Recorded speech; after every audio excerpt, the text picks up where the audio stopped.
देश की। नमस्कार, आपके साथ मैं हूं गौरव अग्रवाल। आप देख रहे हैं प्राइम टाइम का number 1 show super prime time. युद्ध के मैदान से बहुत बड़ी खबर आई है। Institute for the study of war की रिपोर्ट के मुताबिक रूस यूरोप के 5 देशों पर हमला कर सकता है। क्रेमलिन से जुड़े सूत्रों के मुताबिक पुतिन ने अपनी सेना को यूरोपीय देशों पर हमले की अनुमति दे दी है। इसके बाद यूरोप के 5 देशों पर अब तक का सबसे बड़ा खतरा मंडराने लगा है। पुतिन के यूरोप अभियान की शुरुआत पोलैंड से होगी। सवाल यही है कि आखिर रूस पोलैंड पर हमला करने क्यों जा रहा है।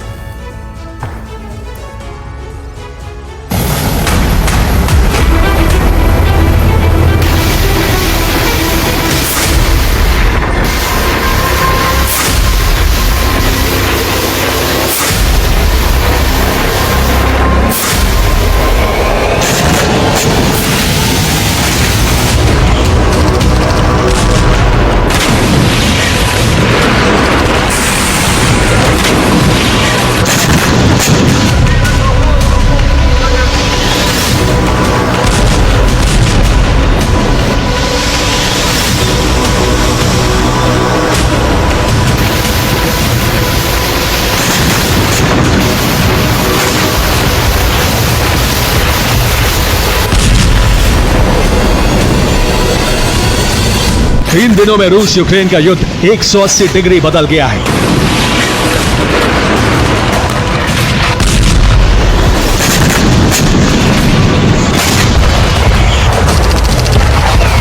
बहत्तर घंटे के अंदर रूस ने यूक्रेन की धरती पर अकल्पनीय विनाश कर दिया। 3 दिनों से रूसी सेना यूक्रेन की धरती को बारूदी वज्रपात कर जला रही है।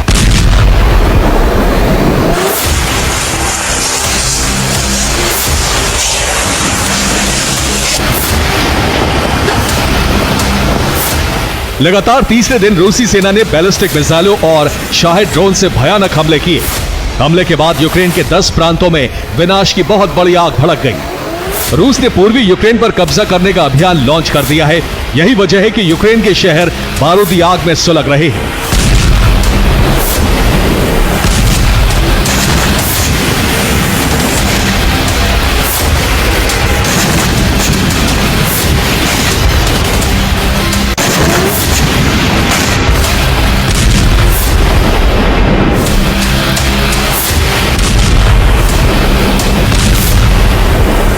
इस आग को देखिए, शहर और इमारतों को भयावह लपटें जला रही हैं। यूक्रेन के 7 शहर इस तरह विनाश की आग में भस्म हो रहे हैं।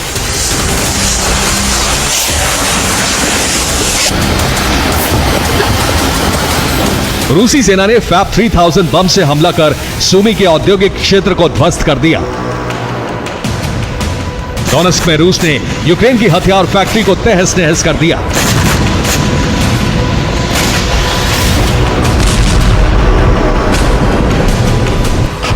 खार्किव में रूस की आर्टिलरी यूनिट में यूक्रेन के कमांड पोस्ट को तबाह कर दिया।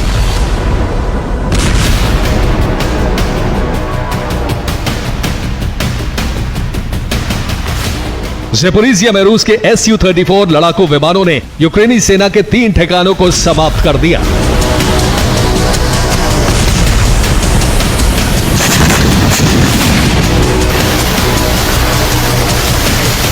क्रीवी रीह में रूस ने ग्रैड मल्टी लॉन्च रॉकेट सिस्टम से यूक्रेन की सैन्य टुकड़ी को खत्म कर दिया।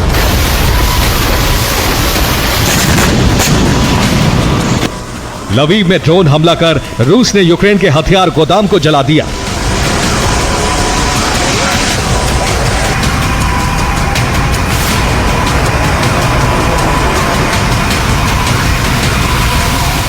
रूस के विध्वंसक प्रहार की वजह से यूक्रेन के शहर विनाश की ज्वाला में जल रहे हैं।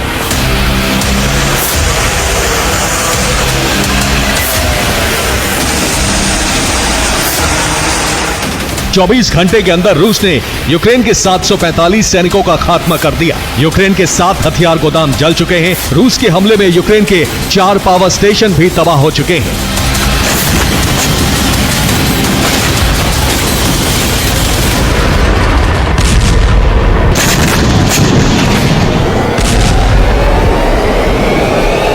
रूस के विध्वंसक हमले से डरे यूक्रेनी सैनिक मोर्चे छोड़कर भाग रहे हैं।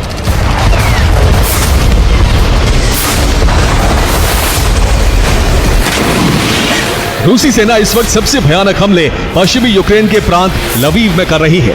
लवीव में मौजूद नेटो के हथियार गोदामों को फैब बमों की बरसात कर खत्म किया जा रहा है।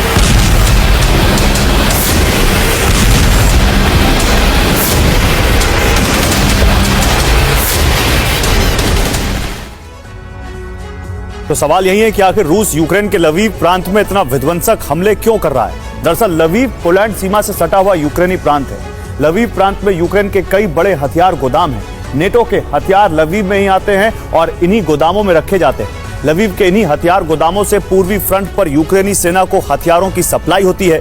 हथियार गोदामों पर हमले कर रूस नेटो के हथियारों को तबाह कर रहा है। हथियार गोदामों को तबाह कर रूस पूर्वी मोर्चे पर यूक्रेनी फोर्स की सप्लाई काटने की कोशिश कर रहा है। यूक्रेनी फोर्स की सप्लाई लाइन कटी तो पूर्वी यूक्रेन पर रूस बहुत आसानी से कब्जा कर लेगा।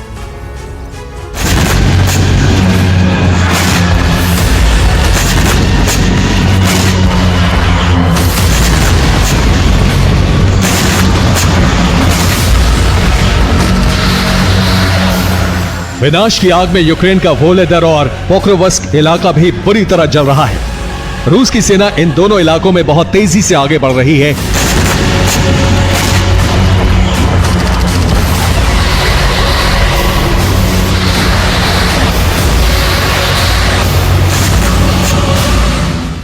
Institute for the study of war की रिपोर्ट के मुताबिक वोलेदर में रूस का सैन्य अभियान बहुत ही विध्वंसक हो गया है। ISW के मुताबिक रूसी सेना पूरे वोलेदर पर कब्जा करने के करीब पहुंच चुकी है।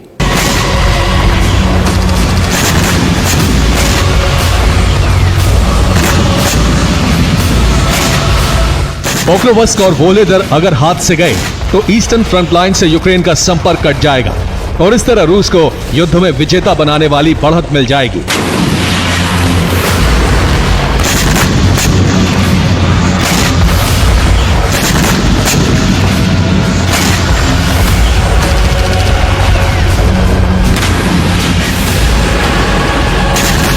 पोक्रोवस्क और वोलेदर को बचाने के लिए यूक्रेन ने 60,000 नए सैनिक भेजे हैं, लेकिन ये सैनिक युद्ध लड़ने के लिए ट्रेंड नहीं है।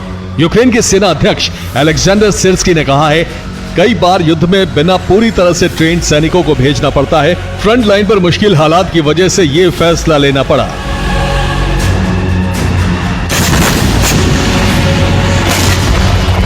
तमाम कोशिशों के बाद भी यूक्रेन रूसी सेना को आगे बढ़ने से रोक नहीं पा रहा है।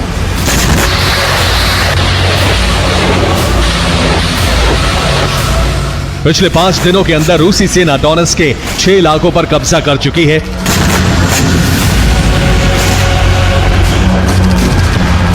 एक सितंबर को रूस ने पिश्चिए और वेमका पर कब्जा किया। 2 सितंबर को स्कुचनॉय पर विजय का परचम लहराया। 4 सितंबर को कार्लोवका और प्रेचेस्तोवका पर कब्जा किया तो 5 सितंबर को जावेतनोय को जीत लिया।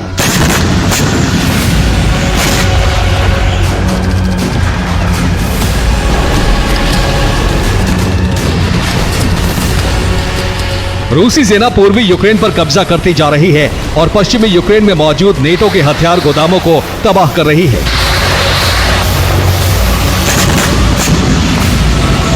लवीव में विनाश का नया है। लवीव पर हो रहे हमलों की वजह से रूस और नेटो में महायुद्ध छिड़ने की आशंका बढ़ गई है।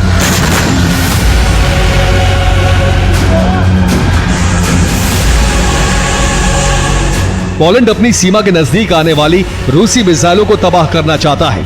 इसके लिए पोलैंड ने न सिर्फ एयर डिफेंस सिस्टम को एक्टिव कर दिया है, बल्कि लड़ाकू विमानों को भी तैयार कर रखा है।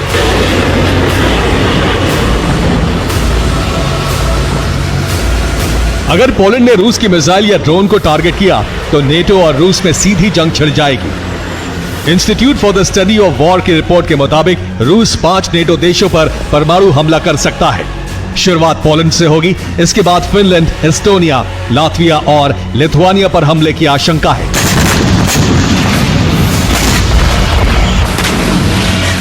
ये एक ऐसी जंग होगी जिसकी आग में एक साथ कई देश जल उठेंगे। Bureau report, TV9 Bharatvarsh.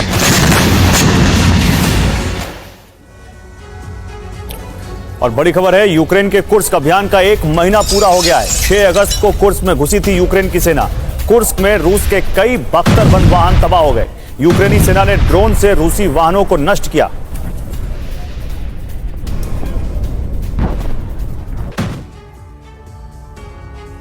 तो कुर्स्क पर कब्जा करके जेलेंस्की के हौसले बुलंद हैं, लेकिन अब जेलेंस्की की खुशी पर ब्रेक लग सकता है, क्योंकि पुतिन की सेना कुर्स्क का बदला लेने के लिए कई इलाकों पर कब्जा करती जा रही है। कीव की तरफ बढ़ते सैनिक यूक्रेनी सैनिकों को पीछे धकेल रहे हैं। अब जेलेंस्की के सामने संकट है कि वो कुर्स्क बचाएं या रूसी सैनिकों को रोकें। इस बीच नेटो ने नई रणनीति बनाकर पुतिन की बेचैनी बढ़ा दी, यानी यूक्रेन की मदद कर रहा नेटो अब सीधे युद्ध में कूद सकता है। ऐसा हुआ तो यूरोप में एटमी विस्फोट होने से कोई नहीं रोक सकता, जिसकी धमकी पुतिन देते रहें।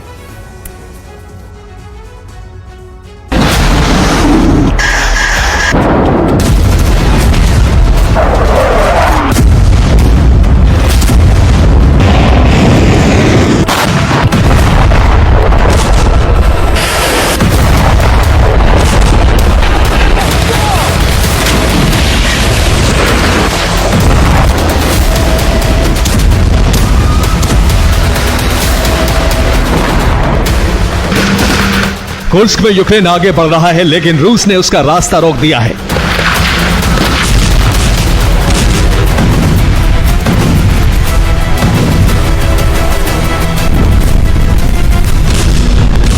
क्योंकि रूसी सैनिक तेजी से कीव की तरफ बढ़ रहे हैं।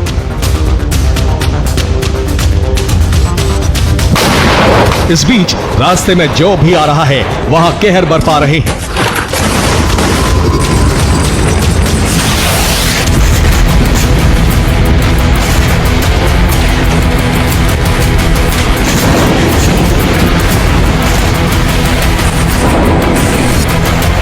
इस वक्त पोक्रोवस्क में भीषण जंग छिड़ी हुई है। जेलेंस्की के सामने संकट पैदा हो गया है कि पोक्रोवस्क बचाएं या फिर कुर्स्क में विजयी अभियान को आगे बढ़ाएं, क्योंकि कुर्स्क में रुकने का मतलब है कि यूक्रेन का बैकफुट पर आना, और पोक्रोवस्क में रूस को रास्ता देने का मतलब है सरेंडर के लिए मजबूर होना। अब नेटो ने सीक्रेट मीटिंग करके नया ब्लूप्रिंट तैयार किया है, जिसमें यूक्रेनी सेना के लिए 4 अलग अलग रणनीति बनाई गई है। जेलेंस्की को अच्छी तरह से पता है कि अगर उन्होंने कुर्स्क का मैदान छोड़ दिया तो फिर रूस पर वो इतनी बड़ी बढ़त हासिल नहीं कर पाएंगे।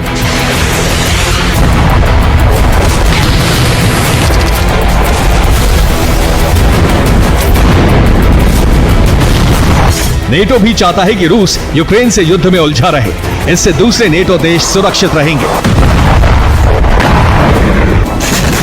वैसे भी अमेरिका इस वक्त रूस से सीधा टकराव नहीं चाहता है, क्योंकि मिडिल ईस्ट में उसकी साख दांव पर लगी है।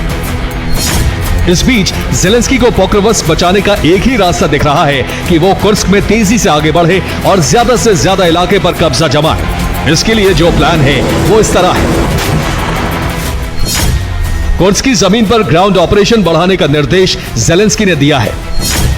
इसके अलावा रूस के गैस, ऑयल रिफाइनरी और एनर्जी सेक्टर पर हमले बढ़ाए जा रहे हैं। साथ ही इंडस्ट्रियल सेक्टर पर हमले करके रूस को आर्थिक नुकसान पहुंचाने का मंसूबा है। अब यूक्रेन रूस के शहरों पर ड्रोन अटैक बढ़ाएगा, जिसमें रिहायशी इलाके टारगेट पर होंगे। इसके अलावा यूक्रेन के कब्जे वाले इलाकों में रूसी हथियार डिपो को ध्वस्त करना भी प्लान का हिस्सा है। यूक्रेन का प्लान है कि किसी भी तरह रूसी सेना के आगे बढ़ने की रफ्तार घटाई जाए। नेटो की रणनीति के मुताबिक अगर यूक्रेन ने काम किया तो रूस को बड़ा झटका लग सकता है।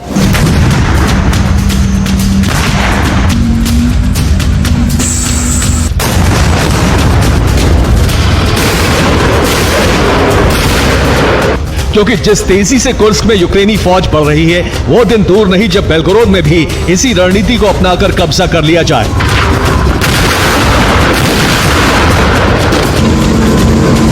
वैसे भी क्रेमलिन इस बात को लेकर चिंता जता चुका है कि रूसी सरहद वाले इलाके यूक्रेन के टारगेट पर हैं, जहां कब्जा करके यूक्रेन डॉनबास का बदला ले सकता है।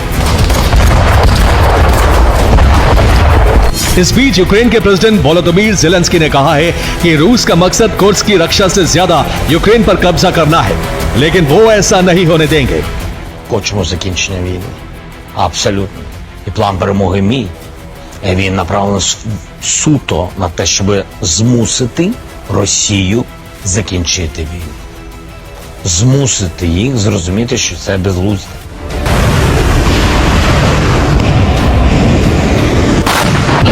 हालांकि जेलेंस्की ने दूसरी पीस समिट में रूस को आमंत्रित किया है, लेकिन सवाल उठ रहा है, एक तरफ कुर्स्क पर कब्जा लगातार बढ़ता जा रहा है, जिसका बदला रूस पोक्रोवस्क में ले रहा है। इस विध्वंस के बीच शांति वार्ता कैसे हो सकती है जब तक ये युद्ध विराम ना हो? हालांकि ऐसी भी रिपोर्ट है कि कुर्स्क पर हमले होने के बाद रूस सरकार पर दबाव बढ़ रहा है, जिसके बाद पुतिन ने शांति वार्ता के लिए सकारात्मक संकेत दिए हैं।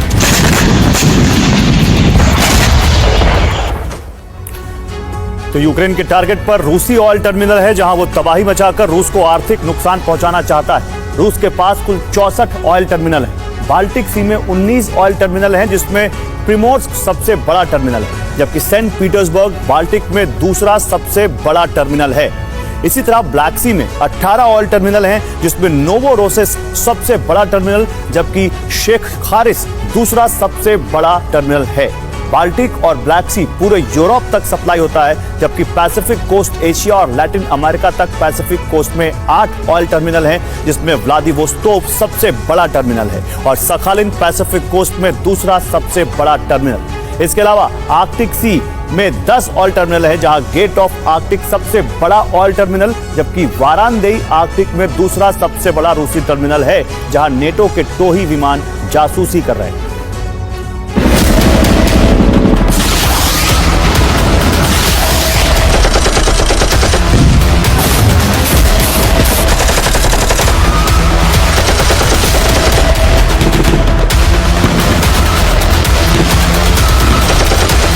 जेलेंस्की के सामने करो या मरो वाली परिस्थिति है, इसीलिए जेलेंस्की ने कुर्स्क में आगे बढ़ना चुना है, क्योंकि यही एक रास्ता बचा है जिससे रूस को रोका जा सकता है। अगर कुर्स्क के अलावा दूसरे इलाकों पर कब्जा किया गया तो रूस को मजबूरन इन इलाकों को बचाने के लिए आना पड़ेगा। ऐसे में रूस यूक्रेन में अपना ऑपरेशन रोक सकता है।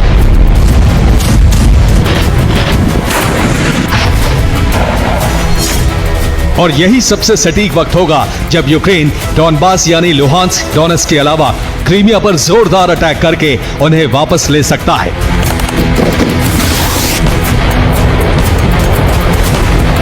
इसलिए यूक्रेन कुर्स्क में आगे बढ़ते हुए हमले भी कर रहा है।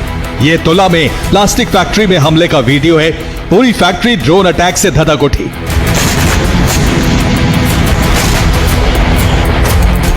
कुर्स्क में कब्जे के 32वें दिन भी हमले हुए, लेकिन यूक्रेनी सैनिक रुके नहीं। उन्होंने फ्रंट लाइन पर रूसी बीएमपी को ध्वस्त कर दिया।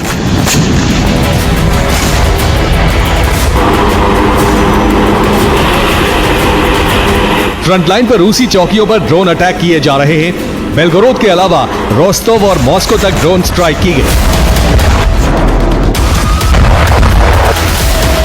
इसके अलावा लुहांस्क में रूस के रीफ्यूलिंग पॉइंट को यूक्रेन ने तबाह कर दिया। यूक्रेन ने दावा किया है कि उसने रूस के 1170 सैनिक मार गिराए हैं।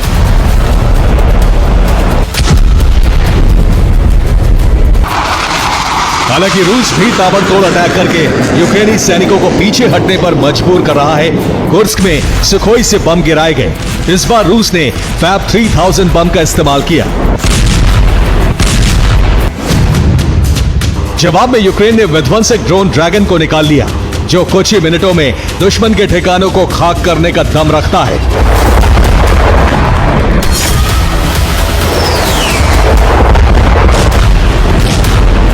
लेकिन इस तरह के हथियारों से रूस को ज्यादा नुकसान नहीं होगा। यही वजह है कि यूक्रेन लॉन्ग रेंज हथियारों की डिमांड कर रहा था। अब अमेरिका पहली खेप भेजने भी वाला है। इसलिए रूस ने लंबे युद्ध की तैयारी शुरू कर दी है, क्योंकि उसका टकराव अब सिर्फ यूक्रेन से नहीं, नेटो से होना है। Bureau report, TV9 Bharatvarsh. और रूस की सीमा पर यूक्रेन का हवाई हमला, सुखोई 27 से रूसी सेना के ठिकाने तबाह किए। अमेरिकी जडैम किट वाले बॉम्ब से हमला।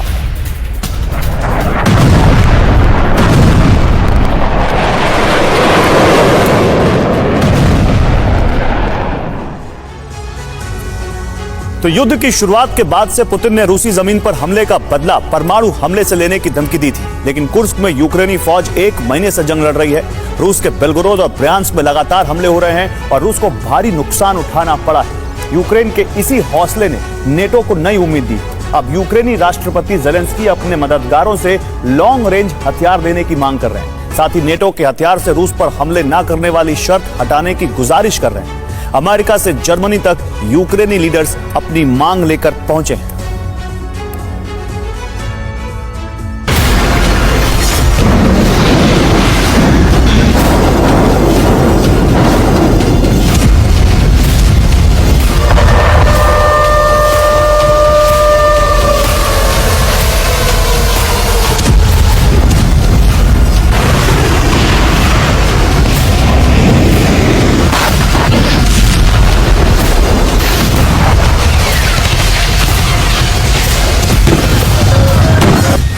जैसे रूस से यूक्रेन में आती है किंजल मिसाइल, जैसे इस्कंदर से होता है यूक्रेन में हमला, जिस तरह से यूक्रेन की जमीन को बार बार दहला रहा है रूस, ठीक वैसा ही हमला करना चाहता है यूक्रेन।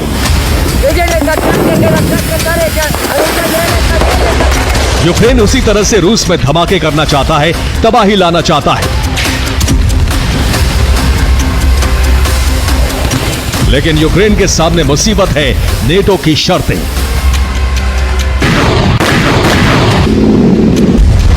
यूक्रेन हथियारों के इस्तेमाल की शर्तों से मुक्ति चाहता है।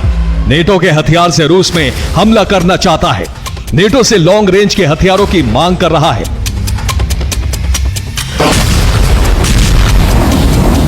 यूक्रेन की तरफ से पूरी दुनिया को अपनी मजबूरी बताई जा रही है। यूक्रेनी सरकार के कई नेता इन दिनों एक खास अभियान में जुट गए हैं, जिसके तहत नेटो देशों का दौरा किया जाएगा। नेटो देशों को भरोसे में लिया जाएगा।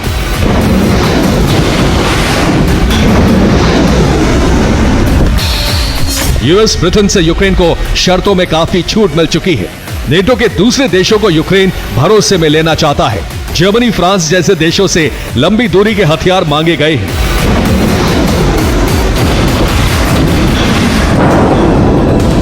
लंबी दूरी के हथियारों की मांग लेकर ही जेलेंस्की जर्मनी के दौरे पर है। अमेरिका, ब्रिटेन के बाद जर्मनी ही यूक्रेन की सबसे ज्यादा मदद कर रहा है।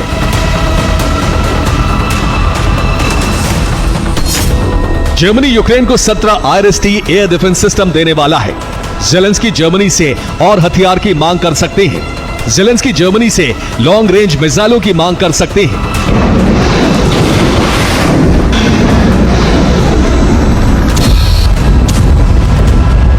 यूक्रेन के लिए एयर डिफेंस इस वक्त बड़ा मुद्दा है, क्योंकि यूक्रेन पर रूस लगातार ड्रोन और मिसाइलों से हमले कर रहा है।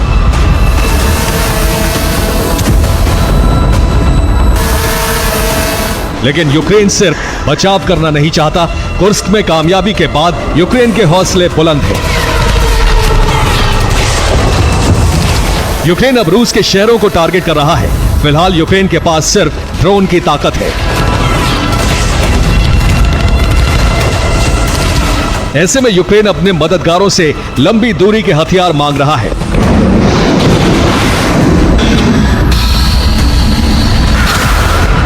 ब्रिटेन भी यूक्रेन को एयर डिफेंस की मिसाइलें देने वाला है। ब्रिटेन 650 हल्के मल्टी रोल मिसाइल देने वाला है। ब्रिटिश मिसाइलों को पोल्टावा और लवीव में तैनात किया जाएगा।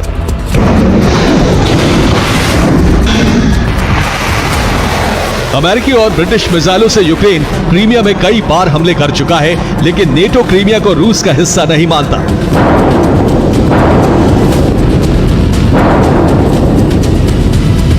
नेटो ने शर्त रखी थी कि यूक्रेन उसके हथियारों से रूस के भीतर हमले नहीं कर सकता।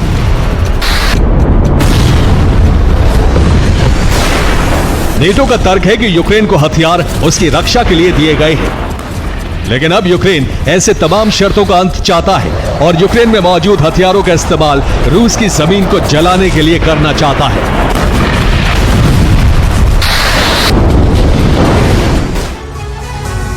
और यूक्रेन में इस वक्त नेटो के जो हथियार हैं उससे भी कई रूसी शहरों को निशाना बनाया जा सकता है। यूक्रेन को अमेरिका से ATACMS यानी आर्मी टैक्टिकल मिसाइल सिस्टम मिली है। इसकी रेंज 300 किलोमीटर है। सुपरसोनिक रफ्तार वाली मिसाइल 3704 किलोमीटर प्रति घंटे की रफ्तार से हमला करती है। इसका वॉरहेड आमतौर पर 214 किलोग्राम का होता है। ब्रिटेन से यूक्रेन को स्टॉर्म शैडो मिसाइलें मिली हैं। ब्रिटिश क्रूज मिसाइल से 550 किलोमीटर दूर तक प्रहार किया जा सकता है, लेकिन यूक्रेन कम दूरी वाली मिसाइलें यूक्रेन को दी गई हैं। इसकी रफ्तार 1200 किलोमीटर प्रति घंटा है। ये 450 किलो के वॉरहेड से धमाका करती है। अमेरिकी हाइमार्स सिस्टम भी बेहद ताकतवर है। अमेरिका 200 से 300 किलोमीटर की रेंज वाले हाइमार्स रॉकेट का प्रोडक्शन करता है। 85 किलोमीटर प्रति घंटे की रफ्तार से रूस के कई शहरों में इससे हमला हो सकता है। अब F-16 भी यूक्रेन पहुंच चुका है। अमेरिका यूक्रेन को जैसैम एयर टू सरफेस मिसाइल देने की योजना बना रहा है। इस मिसाइल से 530 से 925 किलोमीटर दूर तक हमला मुमकिन है। 1050 किलोमीटर प्रति घंटे की रफ्तार से यह मिसाइल 109 किलो के वॉरहेड से धमाका करती है।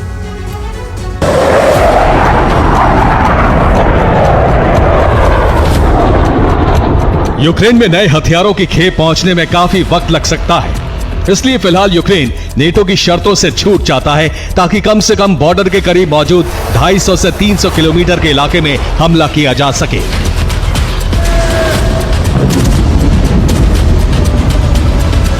अटैक एमएस और स्टॉर्म शैडो मिसाइलों से यूक्रेन कुर्स्क, बेलगोरोद और ब्रियांस्क जैसे शहरों पर हमला करना चाहता है ताकि डोनेस्क में रूसी फौज दबाव में आए। अमेरिका से भी रूस पर हमले वाला प्रतिबंध हटाने की मांग की गई है। यूक्रेन की संसद के अध्यक्ष ने अमेरिकी सदन के अध्यक्ष से बात की है।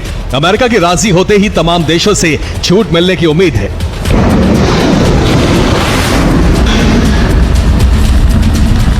रूस को भी यूक्रेन के प्लान का अंदाजा है, इसीलिए पूर्वी यूक्रेन में रूस यूक्रेन को बहुत पीछे करने की कोशिश में जुट गया है।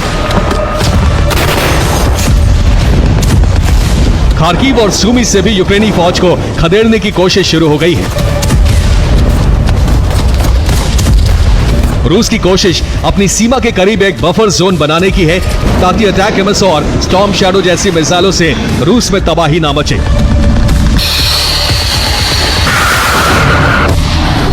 रूस के सैनिक खार्किव में तेजी से आगे बढ़ रहे हैं। डोनेस्क के पास पोक्रोवस्क तक रूसी फौज कब्जा करना चाहती है। यूक्रेनी सेना को नीप्रो नदी तक समेटने की भी कोशिश चल रही है।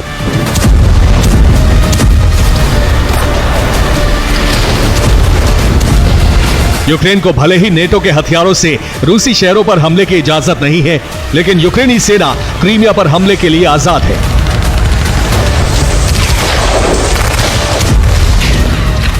यही वजह है कि रूसी सीमा के करीब बफर जोन बनाने के साथ ही क्रीमिया की सुरक्षा के लिए एयर डिफेंस की तैनाती बढ़ाई गई है।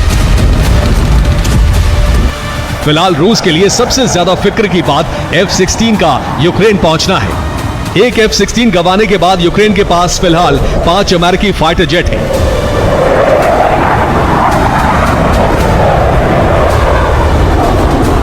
अगर F-16 के लिए अमेरिका से मिसाइलों की सप्लाई की गई और रूस पर हमले ना करने की शर्त हटा ली गई तो रूस को भारी नुकसान उठाना पड़ सकता है।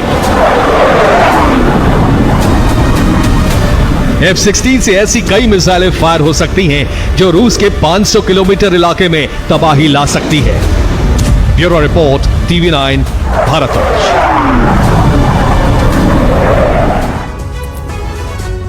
और एक बड़ी खबर यूक्रेन की तरफ से। यूक्रेन ने जंग में नए ग्राउंड ड्रोन को उतारा। ग्राउंड ड्रोन बारूदी सुरंग बिछाने में सक्षम। रूस की सीमा पर माइंस लगाने का काम तेज।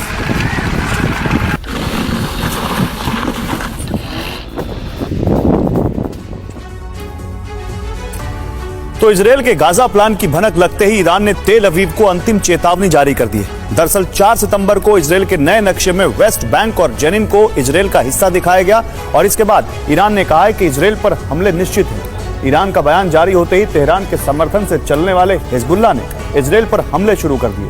हिजबुल्लाह ने 5 सितंबर को उत्तरी इजरायल के कई शहरों पर ताबड़तोड़ हमले किए। देखिए ईरान और इजरायल की जंग की आशंका कैसे बढ़ती जा रही है और अमेरिका का इजरायल सुरक्षा प्लान क्या है।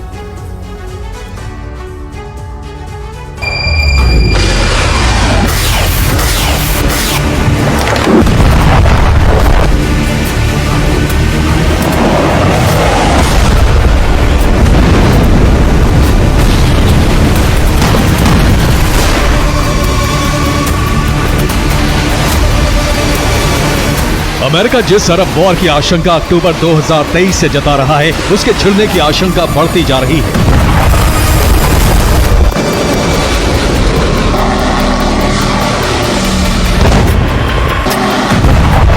क्योंकि इजराइल के खिलाफ महासंग्राम का ऐलान हो चुका है। इजराइल पर लेबनान से हसन नसरल्लाह के नेतृत्व वाले हिजबुल्लाह ने हमले शुरू कर दिए हैं। खामनेई के आदेश पर ईरानी सेना ने अपनी मिसाइलों का रुख इजराइल की ओर कर दिया है।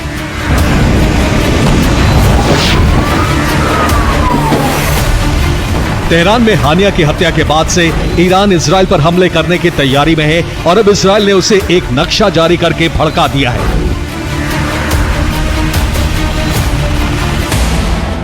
4 सितंबर को इजराइल के प्रधानमंत्री बेंजामिन नेतन्याहू ने इंटरनेशनल प्रेस कॉन्फ्रेंस में एक नक्शा दिखाया और इस नक्शे से वेस्ट बैंक को गायब कर दिया।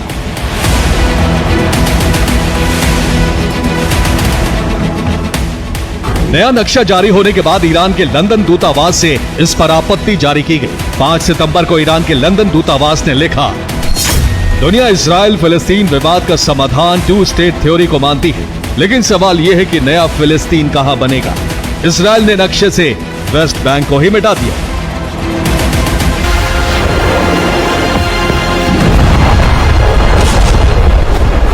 इजराइल का नया नक्शा जारी होने के बाद लेबनान से इजराइल पर हमले शुरू हो गए।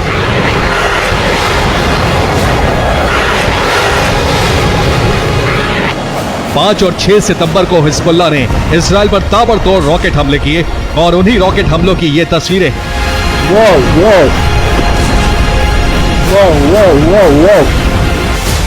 हिजबुल्लाह ने लेबनान इजराइल सीमा से उत्तरी इजराइल के शहरों पर रॉकेट हमले किए। रूस से मिले कत्यूशा रॉकेट से हिजबुल्लाह ने इजराइल पर हमले किए हैं। हिजबुल्लाह की रॉकेट ब्रिगेड ने इजराइल के रमोद नफ्ताली बैरक को निशाना बनाया। इसके साथ ही इजराइल की बैत हिलेल बैरक्स में अल साहल बटालियन पर स्वार्म ड्रोन से हमले भी किए गए।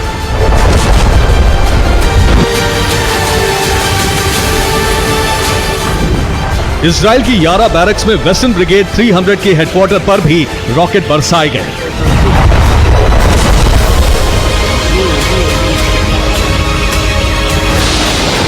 हिजबुल्लाह ने इजराइल के अल तैहात हिल एरिया पर बने इजरायली पोस्ट पर भी रॉकेट बरसाए।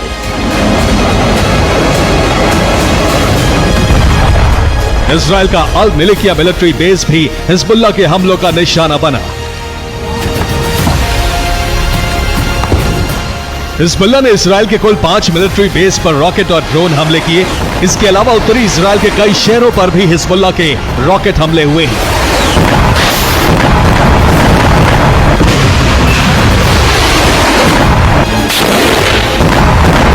हिजबुल्लाह की रॉकेट और ड्रोन फोर्सेस ने कंबाइंड ऑपरेशन चलाकर इजराइल को टारगेट किया है। इजराइल के डिफेंस सिस्टम ने हिजबुल्लाह के कई रॉकेट और ड्रोन भी गिरा।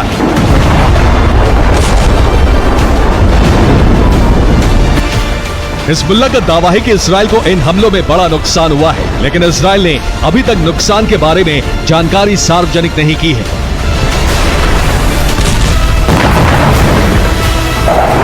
हिजबुल्लाह के हमलों के जवाब में इजरायली वायुसेना ने भी दक्षिणी लेबनान में ऑपरेशन शुरू कर दिया।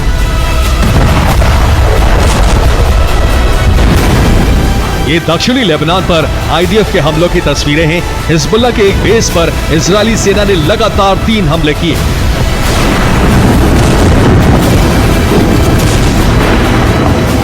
इजरायली वायुसेना ने दक्षिणी लेबनान के काफरा और तेरे पर हमला किया। दक्षिणी लेबनान में इजरायली हिजबुल्लाह के बेस और कई गोदामों पर बम बरसाए। इजरायल ने एतारोन में हिजबुल्लाह का एक रॉकेट गोदाम और ड्रोन बेस नष्ट कर दिया। हिजबुल्लाह और इजरायल के बीच चल रही गोलाबारी से लेबनान और इजरायल के बीच जंग छिड़ने की आशंका तेज हो गई है, लेकिन जंग केवल लेबनान तक सीमित नहीं रहने वाली है।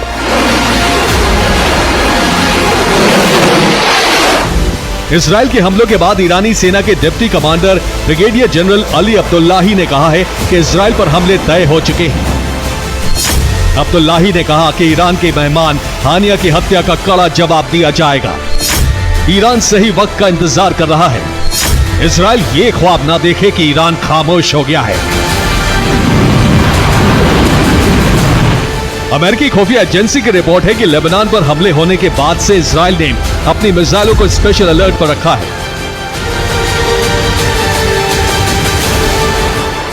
अमेरिका, ईरान, लेबनान और इजराइल के बीच बढ़ते तनाव पर चिंतित है। बाइडेन प्रशासन की रिपोर्ट है कि ईरान इजराइल पर बड़े हमले की तैयारी कर रहा है। अमेरिका ने इजराइल को तनाव घटाने और फुल स्केल वॉर रोकने की सलाह दी है।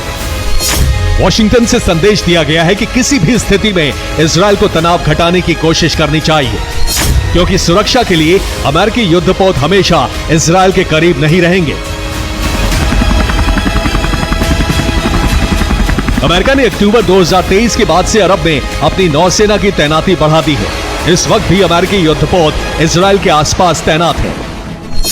पूर्वी भूमध्य सागर में अमेरिका की एक सबमरीन, 2 डिस्ट्रॉयर और 3 एम्फीबियस शिप तैनात हैं। ओमान की खाड़ी में अमेरिका के 2 एयरक्राफ्ट कैरियर और 8 डिस्ट्रॉयर तैनात हैं।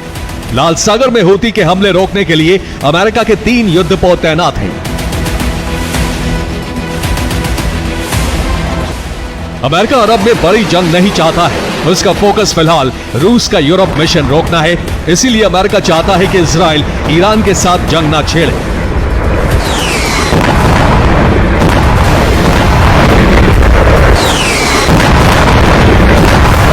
लेकिन जिस तरह के हालात बनते जा रहे हैं और ईरान ने जैसे संकेत दिए हैं, उससे लगता है कि अरब महासंग्राम कभी भी छिड़ सकता है। Bureau report, TV9 Bharat.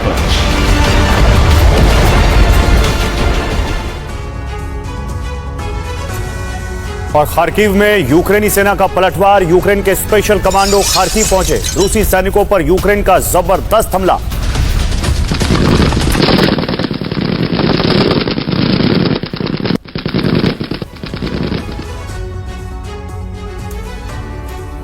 तो युद्ध से पहले यूक्रेन के पास हथियारों की कमी थी, लेकिन युद्ध के दौरान ही उसने दुनिया का पहला नेवल ड्रोन विकसित किया और रूस का 33% ब्लैक सी बेड़ा खत्म कर दिया। अब यूक्रेन ने 2 और ऐसे ड्रोन विकसित किए हैं जो रूसी सेना के लिए सबसे बड़ी परेशानी बन गए। इनमें सबसे खतरनाक है ड्रैगन ड्रोन। ये ड्रोन रूसी चौकियों पर आग बरसा रहा है और बड़ी तादाद में रूसी सैनिक मारे जा रहे हैं। देखिए क्या है यूक्रेन का ड्रैगन ड्रोन और ये कैसे बनाया गया है।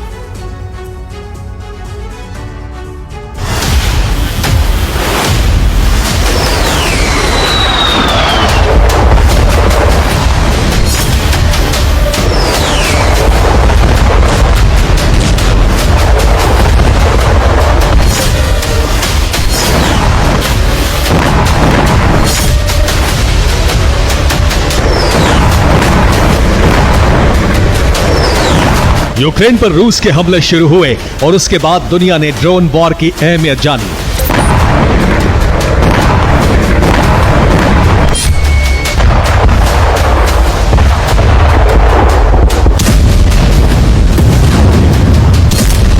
नेटो देशों से मिले ड्रोन का इस्तेमाल करते हुए यूक्रेन ने रूस की राजधानी तक को दहला दिया।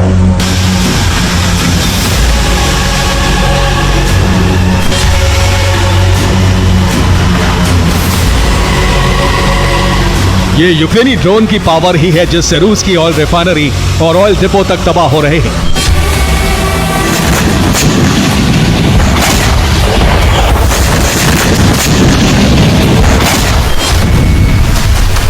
यूक्रेन के पास लॉन्ग रेंज मिसाइलें नहीं हैं और वो लॉन्ग रेंज हमलों के लिए ड्रोन का इस्तेमाल करता आ रहा है।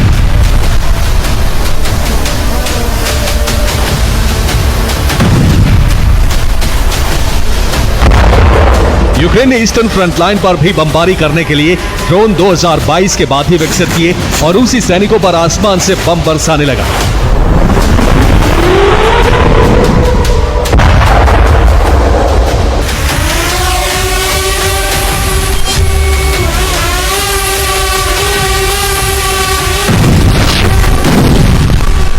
इसके साथ ही यूक्रेन ने समुद्र में चलने वाला ड्रोन बागुरा V5 विकसित किया और इससे रूस की ब्लैक सी फ्लीट के 33% जहाज ध्वस्त कर दिए।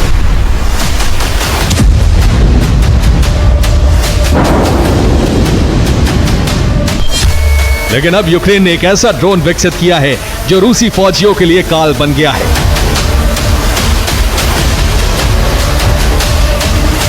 इसे नाम दिया गया है ड्रैगन ड्रोन। इस ड्रोन के जरिए यूक्रेन ईस्टर्न फ्रंट लाइन की चौकियों पर आग बरसा रहा है।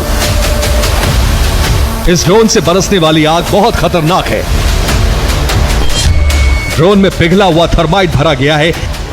इस थर्माइट से निकलने वाली आग का तापमान बहुत ज्यादा होता है। इसकी एक चिंगारी मानव हड्डी को पिघला सकती है।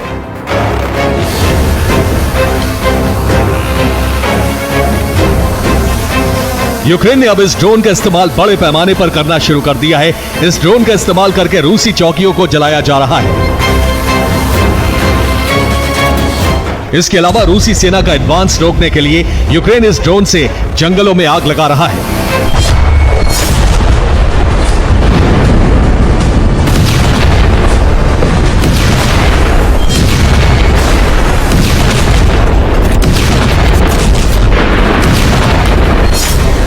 ताकि आग लगने से रूसी सेना तेजी से आगे ना बढ़ पाए।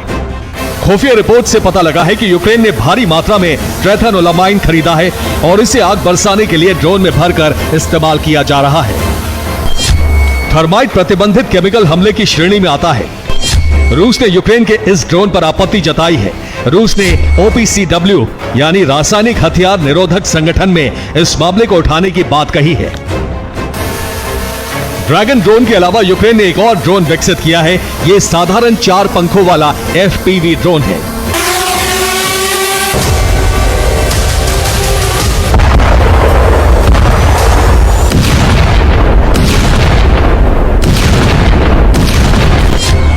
यूक्रेन इस तरह के ड्रोन से रूसी टुकड़ियों पर बम गिराता रहा है, लेकिन नए ड्रोन में कलाश्निकोव राइफल अटैच कर दी गई है। यूक्रेन ड्रोन से रूसी टुकड़ियों पर गोलीबारी कर रहा है। ड्रोन के जरिए यूक्रेन असॉल्ट हेलीकॉप्टर का काम ले रहा है। ड्रोन जंग का सबसे नया, सबसे कारगर और सबसे घातक हथियार बनता जा रहा है। जरूरत के मुताबिक ड्रोन को अलग अलग रूप दिया जा रहा है।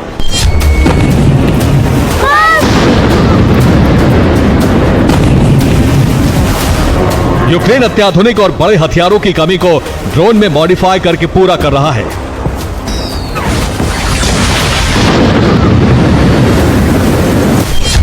Bureau report, TV9 Bharatvarsh.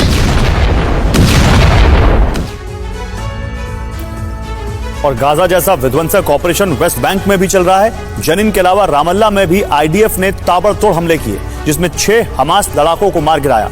लेकिन इस दौरान हमास लड़ाकों ने IDF सैनिकों पर घात लगाकर हमला कर दिया। बेंजामिन ने हमले बढ़ाने का आदेश दे दिया है, लेकिन तेल अवीव में उनके खिलाफ विरोध प्रदर्शन तेज हो गया है, क्योंकि हमास ने कहा है जब तक युद्ध विराम नहीं होता है तब तक बंधक रिहा नहीं किए जाएंगे।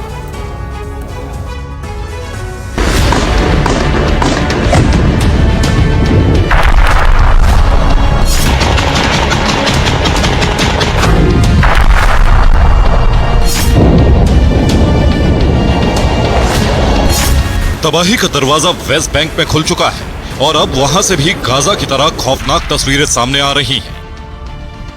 ये अल अंसार मस्जिद पर हमले की तस्वीरें हैं। IDF ने मस्जिद को घेर कर हमला किया। दावा किया गया कि मस्जिद में हमास लड़ाके छिपे थे। करीब 2 घंटे के ऑपरेशन में सभी लड़ाकों को मार गिराया गया। इससे पहले इलाका खाली कराने के लिए अल्टीमेटम दिया गया था। फिर फाइटर जेट से बमबारी की गई। इस हमले में 6 हमास लड़ाकों के मरने का दावा इजराइल ने किया है। वेस्ट बैंक के जेनिन और रामल्लाह में सबसे ज्यादा हमले किए जा रहे हैं। जेनिन और रामल्लाह में इस तरह बारूदी सुरंगों का जाल नष्ट किया जा रहा है, जिसे हमास लड़ाकों ने बिछाया था। इस दौरान रामल्लाह में इजरायली सैनिकों पर कार बम से फिदायीन हमले किए गए, जिसमें IDF के कई सैनिक घायल हो गए। हमास, हिजबुल्ला और हूती की धमकी के बाद भी इजराइल ने हमले रोके नहीं हैं, बल्कि इजराइल ईरान से भी युद्ध की तैयारी कर रहा है। इसीलिए वेस्ट बैंक में हमले करके अपने इरादों का सबूत दे दिया है।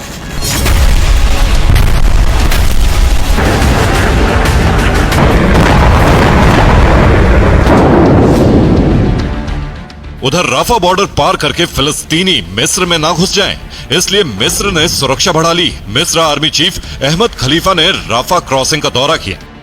हालात काफी गंभीर हो रहे हैं। गाजा ने बंधकों का नया वीडियो जारी किया है, जिसे देखने के बाद इजराइल के लोग गुस्से में आ गए हैं। तेल अवीव में नेतन्याहू के खिलाफ विरोध प्रदर्शन शुरू हो गया है।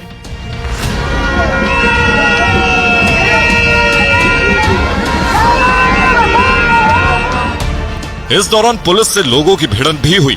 लोग काफी गुस्से में हैं और नेतन्याहू की युद्ध नीति के खिलाफ हैं। वो बंधकों को छुड़ाए जाने की मांग कर रहे हैं। जैसे हालात बने हैं, इसके लिए अमेरिका ने हमास और इजराइल दोनों को ही जिम्मेदार ठहराया है। साथ ही बाइडेन ने कहा है कि दोनों की ही सहमति के बिना युद्ध विराम नहीं हो सकता है।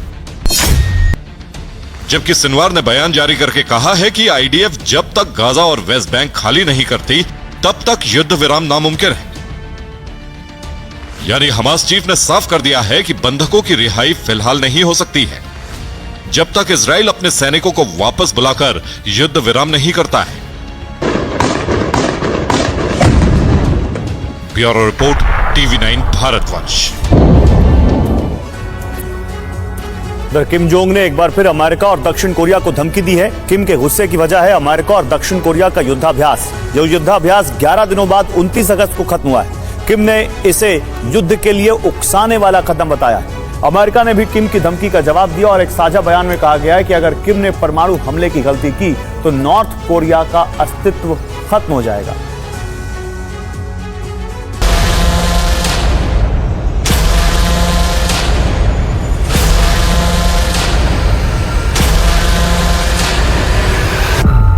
किम जोंग एक बार फिर अपनी मिसाइलों की ताकत दिखाने के लिए बेताब है। नॉर्थ कोरिया की सेना दिन रात काम कर रही है ताकि किम के आदेश का जल्द से जल्द पालन हो और नॉर्थ कोरिया का गुस्सा थोड़ा शांत हो सके। किम के गुस्से की वजह है दक्षिण कोरिया और अमेरिका। दक्षिण कोरिया और अमेरिका ने एक साथ युद्धाभ्यास किया। युद्धाभ्यास तो खत्म हो चुका है, लेकिन किम जोंग के गुस्से की आग और भड़कती जा रही है।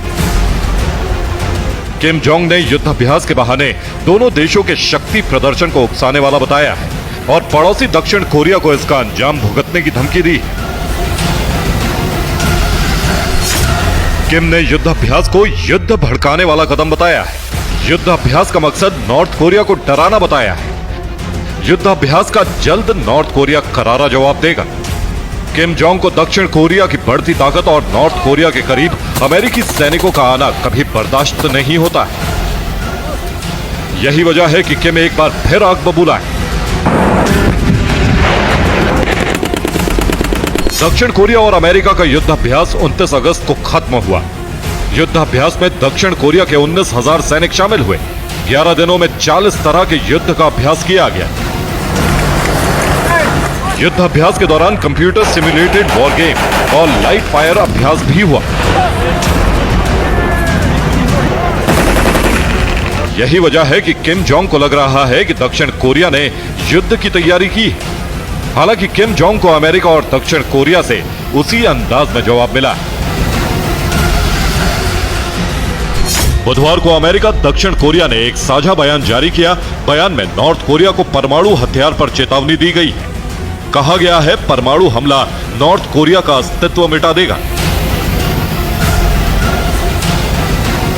इस साझा बयान ने आग में घी का काम किया है और किम जोंग अब बदले की प्लानिंग कर रहा है।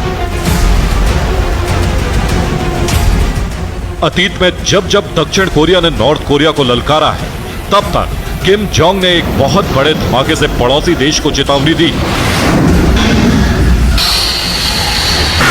अब माना जा रहा है कि रूस की मदद से किम जोंग परमाणु परीक्षण करेगा और अमेरिका को भी बड़ा झटका देगा। Bureau report, TV9 भारतवंश।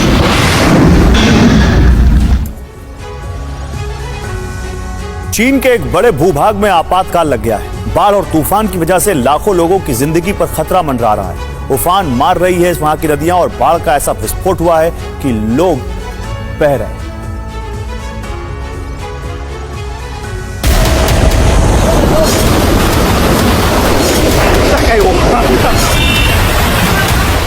शहर डूब रहे हैं।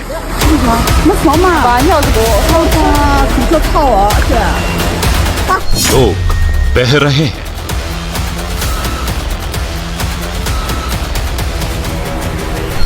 सड़कों पर लहरें उफान मार रही हैं। लहरों के सामने जो कुछ आता है वो पस्त हो जाता है। सैलाब के साथ साथ तूफान भी पूरे वेग से तबाही मचा रहा है।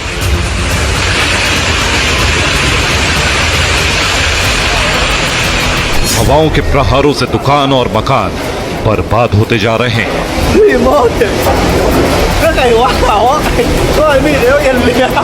जबरदस्त बारिश और बाढ़ की वजह से शहरों में जल कर्फ्यू लग गया है। ये वो सैलाब है जिससे जिंदगी जंग लड़ रही है। यह तस्वीर उत्तर पश्चिम चीन की है। कुदरत के कहर की वजह से चीन में त्राहिमाम मचा हुआ है। हांगकांग की इस तस्वीर को देखिए। लड़की सड़क पार कर रही थी, तभी उफनती लहरों का प्रहार हुआ। लड़की सैलाब में बहने लगी।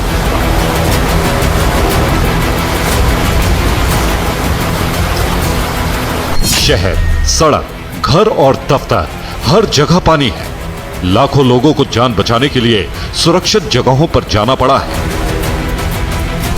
प्रशासन राहत और बचाव कार्य में जुटा है, लेकिन बाढ़ इतनी विकराल है कि आफत कम होने का नाम नहीं ले रही है।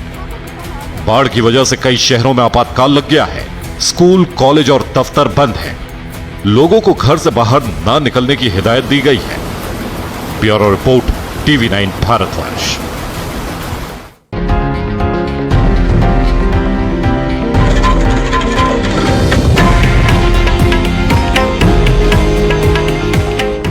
ये है देश का नंबर 1 न्यूज नेटवर्क और आप देख रहे हैं TV9 भारतवर्ष। फिक्र आपकी, परवाह। आज जम्मू कश्मीर विधानसभा चुनाव के लिए जारी होगा बीजेपी का घोषणा पत्र। गृह मंत्री अमित शाह जारी करेंगे घोषणा पत्र। जम्मू कश्मीर के पूर्व सीएम उमर अब्दुल्ला के पास नहीं है कोई गाड़ी। चुनावी हलफनामे में उमर ने दी है जानकारी।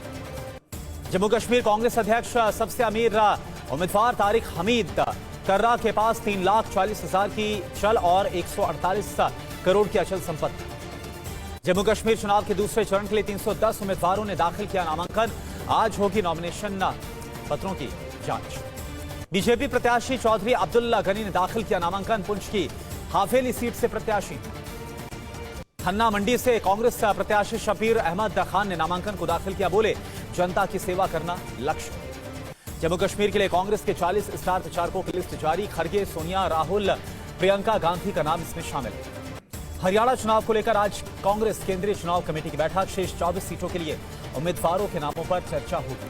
हरियाणा चुनाव पर कांग्रेस सोर्सेज से बड़ी खबर। सांसद दीपेंद्र हुड्डा ने विधानसभा चुनाव लड़ने की इच्छा जाहिर कर दी। दिल्ली में कांग्रेस सब स्क्रीनिंग कमेटी की हुई है बैठक। भूपेंद्र हुड्डा और दीपेंद्र हुड्डा इसमें शामिल हुए।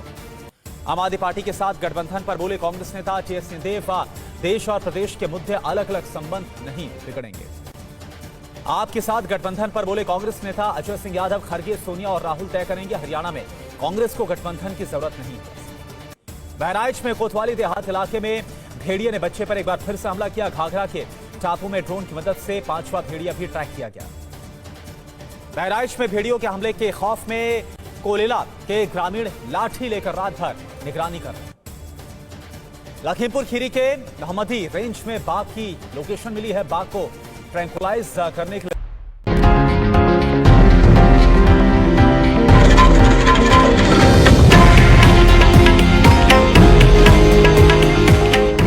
ये है देश का नंबर 1 न्यूज नेटवर्क और आप देख रहे हैं TV9 भारतवर्ष। फिक्र आपकी, परवाह देश की।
ये आज स्थिति दुनिया भर में है और दुनिया की स्थिति बहुत भयानक है।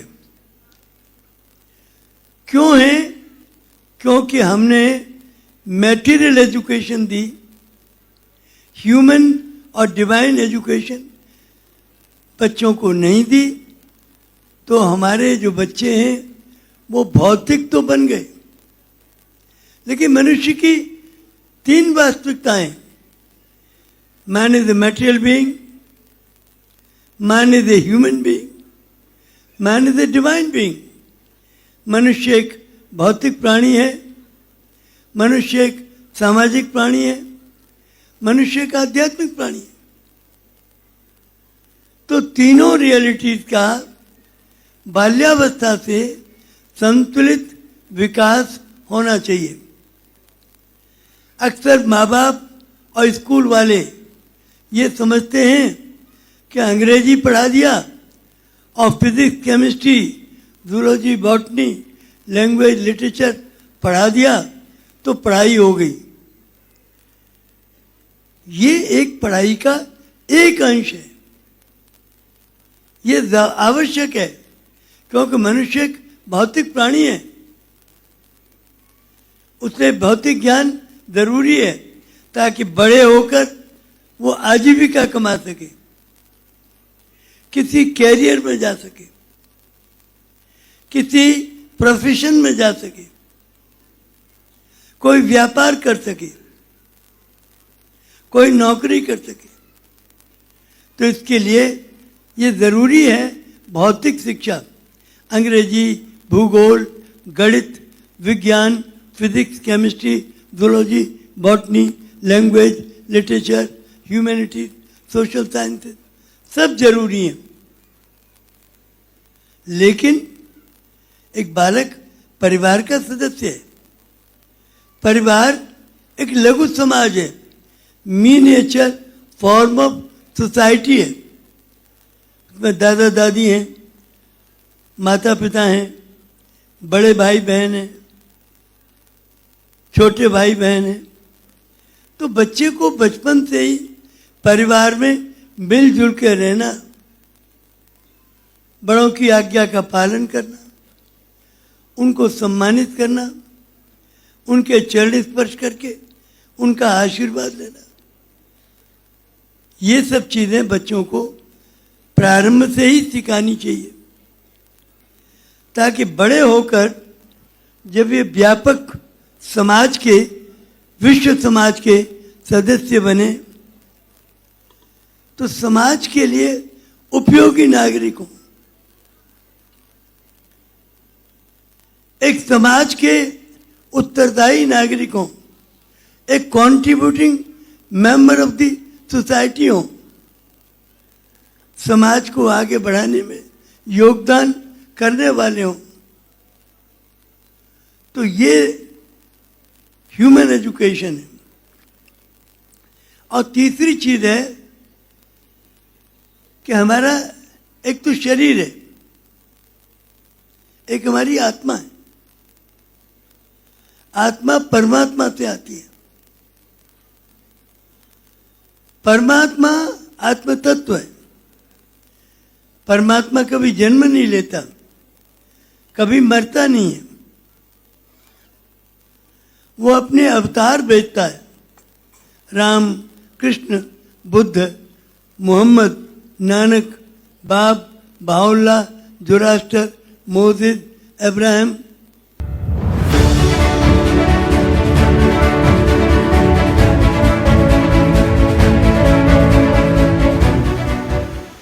मैं सबसे पहले सीएमएस के संस्थापक प्रबंधक डॉक्टर जगदीश गांधी जी को उनकी समाज सेवा, शिक्षा के लिए किए गए योगदान के लिए उनकी स्मृतियों को स्मरण करते हुए, नमन करते हुए अपनी विनम्र श्रद्धांजलि अर्पित करता हूं। मैं इस अवसर पर सबसे पहले